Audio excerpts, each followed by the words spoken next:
we've been having amazing mentorship sessions from various speakers in Microsoft, from LinkedIn, some from the Nairobi office, others from other parts of the world. And I believe that we have all been learning a lot. Thank you, first of all, for having me. I'm thrilled to be here. That I've been hearing a lot about the Gaming Learners, and very excited to be on this call and be able to speak to you all. I would encourage you to think about what are the challenges that you see in your community that haven't been addressed, right?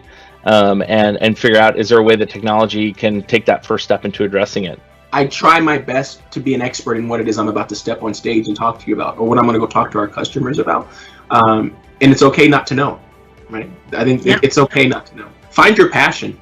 That's my best advice. Find your passion, and don't stop it. Don't stop trying to be the best at whatever it is you're passionate about. I've always joked, if you're the best at the world at it, you can make a living. And now you can be a professional gamer, or you can be a professional anything, right? If you're the best in the world at it, like, you can make it your living. And if technology is fit for you, you hit the pay dirt, because it's an amazing place to work. There is no such thing as winging it. And when you see people winging it, you can really tell, because they tend to burble along and they create these long-winded stories, and it just sounds ridiculous. So practice more than anything is important. I want to tell you to continue to be inspired, be confident, and continue to write code and tweet about making backgrounds yellow, because I shared a very successful story. So even if you do something small, celebrate it, because small things become big things. Don't be discouraged. Technology it's difficult. It's hard. We may have been all born into it or use it on the daily, but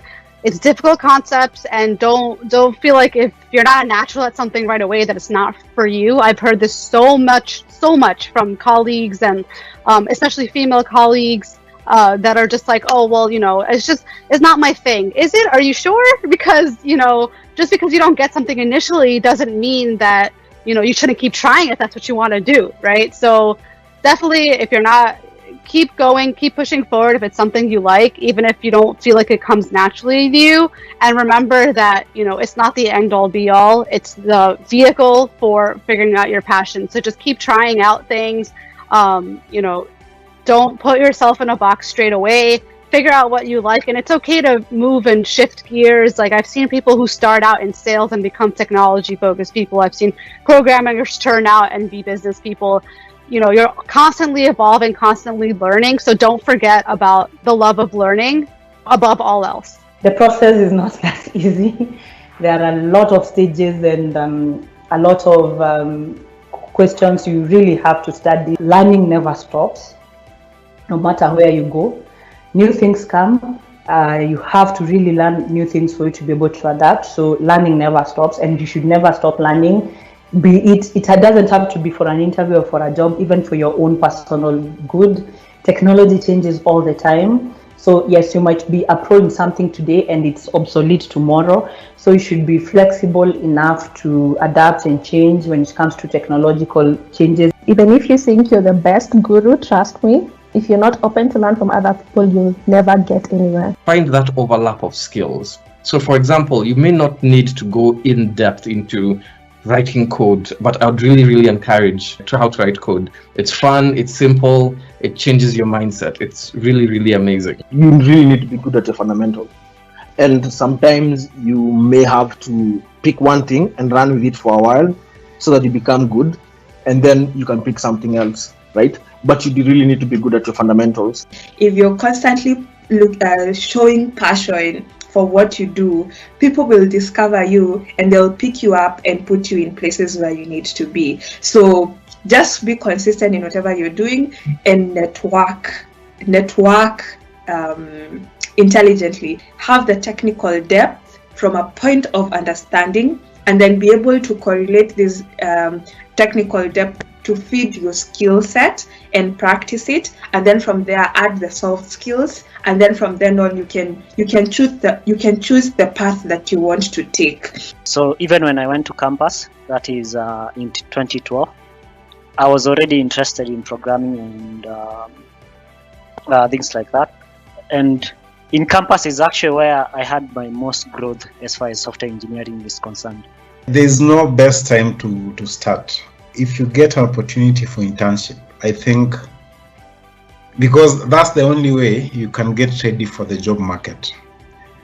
So you have to start from somewhere. From my perspective, I look at an internship position as a learning position, right?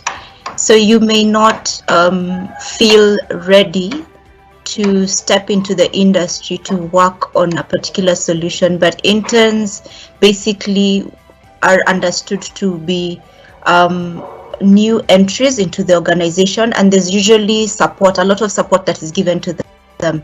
So as much as you feel like you're not ready, look at it as a learning opportunity where your mentor will guide you through the process of learning how the corporate world works, and any new skills that you're supposed to pick up. It's really, really powerful on what you can do with LinkedIn, how you can interact with people. If you're looking for opportunities, there's so many more on LinkedIn. And that way you're just able to also interact with people in that industry.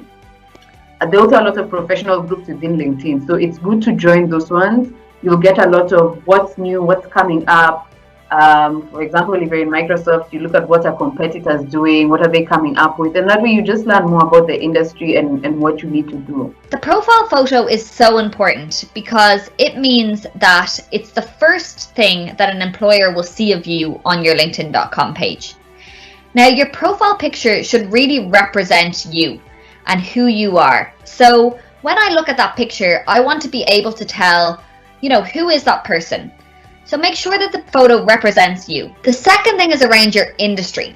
So your industry is so important because that's actually the first thing that people search when they're looking for someone. So if I'm working in the tech industry and I'm trying to find someone to work in my organization, I will search by the industry first. So over 300,000 people search by industry every week on LinkedIn. So it just shows